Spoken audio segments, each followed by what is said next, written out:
Magandang umaga mga bossing. Mayroon naman dumating kagabi na motor dito, MIUI. So ayan naka stance concept. Naka ilang regulator na sila mga bossing Ayan dalawa. Lagi pa ring nalulubat, tapos kapag nalulubat na siya is pumupugak na. Siyempre short na siya ng supply ng baterya or 12 volts. Kapag ito dito ayaw daw umilaw, pumupugak na. So ang ginawa nila is nirekta nila yung brake light para laging nakailaw.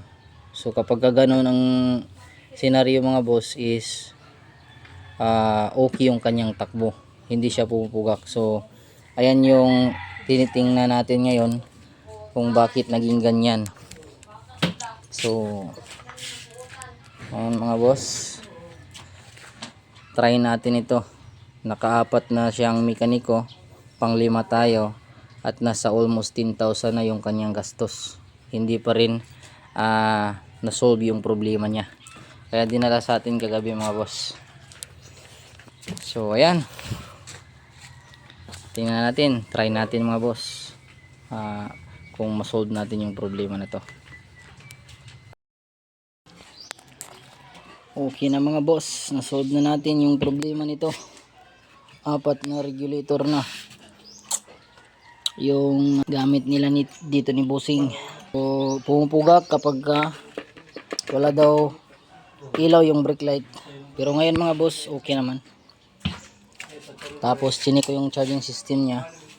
Ayan, temporary wire muna mga boss. Tapos ito, pinalitan ko ng mas makapal kasi manipis yung nilagay nila dito sa starter. Dapat kasi mga boss, kapag sa starter talaga, dapat ay mataba na wire para hindi siya madaling masunog.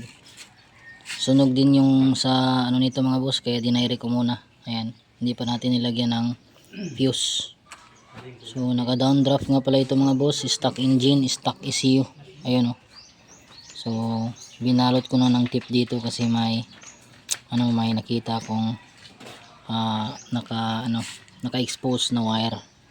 Tapos ito dito mga boss, konting tip sa inyo. Kapag yung motor nyo ay galing washing, tapos na-experience nyo yung hard start, tapos pumupugak, ito rin yung isa sa mga dahilan mga boss. Titingnan nyo ito. So ngayon mga boss, papakita ko sa inyo gamit yung multimeter na okay na yung kanyang battery, yung charging nya. Full wave nga pala ang charging ng UI mga boss. Ayan 12.3. Tingnan natin mga boss kung nagkakarga ba. So ayan, easy start mga boss.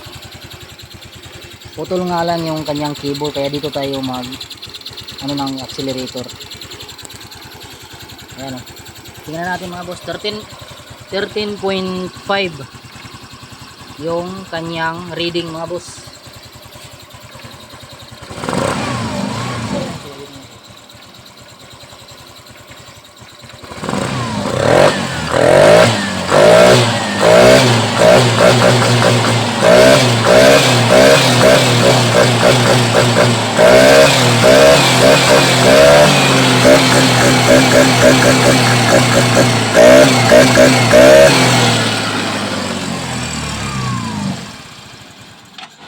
So talagang okay yung kanyang reading mga boss. Ulit. So talagang okay mga boss. So gumagalaw dito. Ayan minor pa lang, okay na 13.5, 13.6. so ibig sabihin mga boss, okay yung stator nito at saka yung regulator. So converted nga pala ang regulator na ito mga boss into 5 wires. Ayan Tapos binalot natin siya ng maayos dito. Tapos yung wiring niya dati is inayos natin. So kaya ang naging resulta mga boss ay naging okay na siya. Tapos ito dito, hindi ito sinalpak nila. Ito yung sinalpak nila at dinairik. Ayan, dinairik nila ito dito. Dinikit nila tapos sinalpak dito para yung brake light niya is always naka-on. Pero ngayon mga boss, hindi na yan naka-on mga boss. Hindi na naka-on. So umiilaw lang yan kapag pinipisil natin yung preno. Ayan o.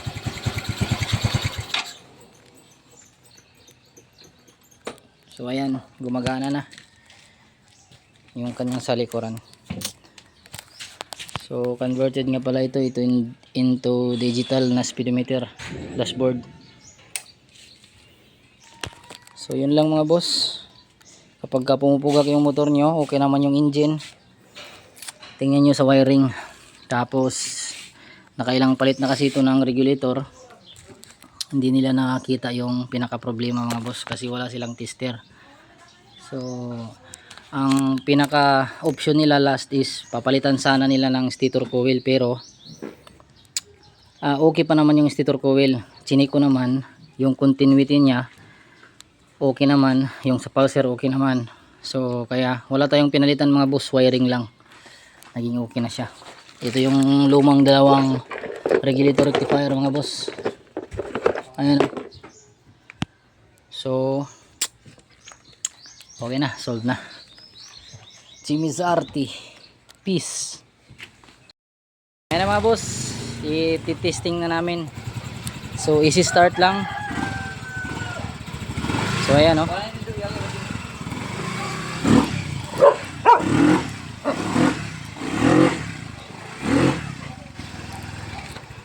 So wala nang hagok mga boss. Ha? Aw. So ayan mga boss, wala nang hagok. So nireset namin yung sa TPS na settings mga boss.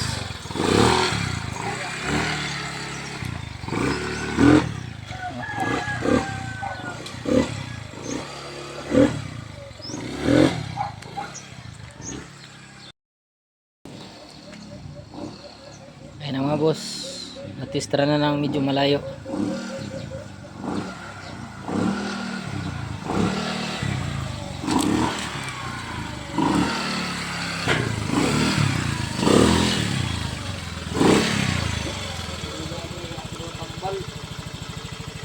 Okay na. Yes. Goods. Okay na rin yung kanyang minor mga boss oh. So malaylayo na yung natistra nito mga boss. All goods. Babalik na natin yung mga cover.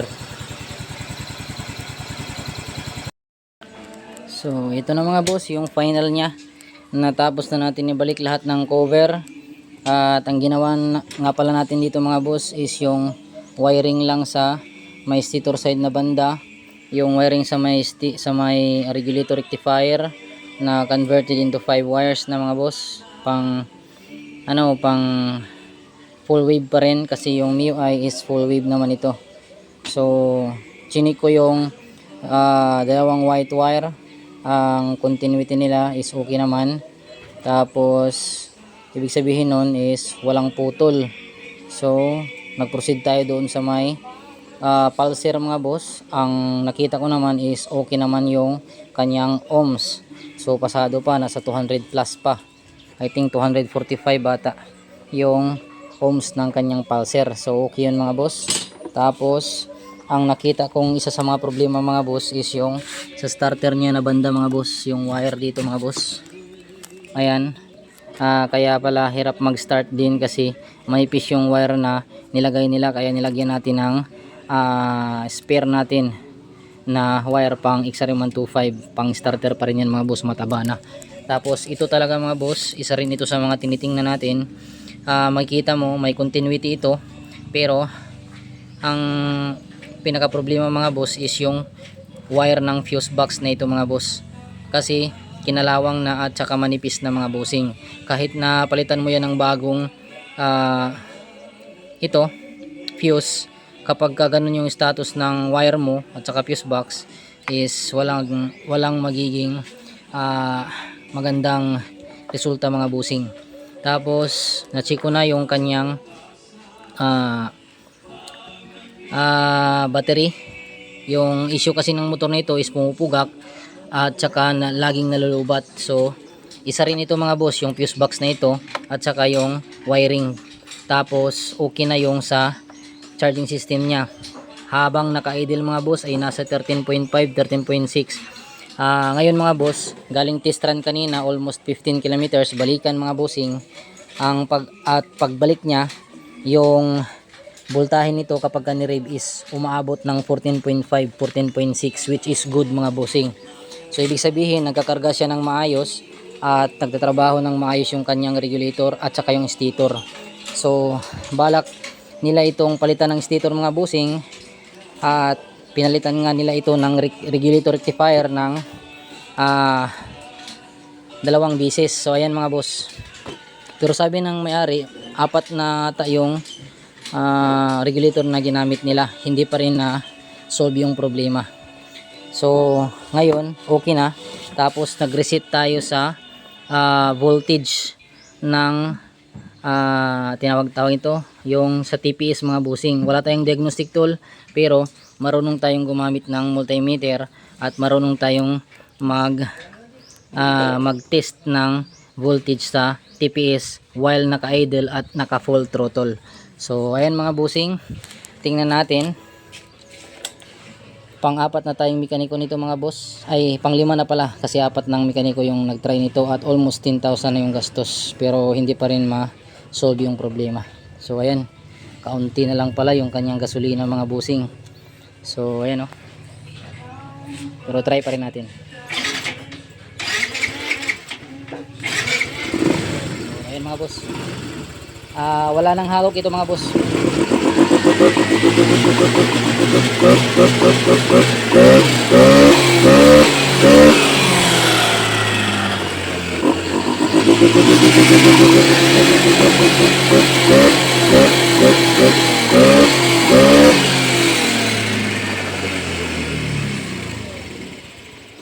So all goods na siya mga boss.